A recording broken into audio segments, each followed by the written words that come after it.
Vendi është emblematik i sfidave demografike me cilat përballet Europa lindore. Rajoni që po përjeton rënien më të shpejtë të popullsisë në botë. Shkalla e lindjeve është në rënje në shumë vende dhe qeveritë përpiqen të kujtojmë se, në mënyrë që të përpiqen të ndryshojnë prirjen për të shmangur krizat ekonomike dhe sociale.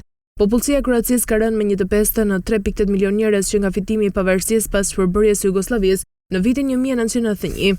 Ndërsa shumë njerëz largojnë jashtë vendit për punë që paguhen më mirë, ata që ndruan kanë më pak ose as pak mirë. Rënja në Kroaci nuk është dhe më e thella në Europën lindore. Bosnia dhe Hercegovina, Bullgaria, Letonia dhe Lituania të gjitha kanë pësuar rënje më të madhe, por qeveria e kryeministrit Andrej Plenković është një nga më aktivet në kërkim të zgjedhjeve dhe një nga më të gatshmet për pranuar emigracionin. Deri më tani në bazë të lejeve afatshkurtre të punës, si pjesë e përpjekjeve për gjetur një zgjedhje, duhet ta ndalojmë atë, thot ministri i demografisë dhe emigracionit Ivan Stipić. Siguria jonë ekonomike, siguria jonë mbrojtjes, vetëm mbijetesa jonë është në rrezik të madh. Rreth 769 milion euro do të ndahen për të financuar përpjekjet në vitin 2026.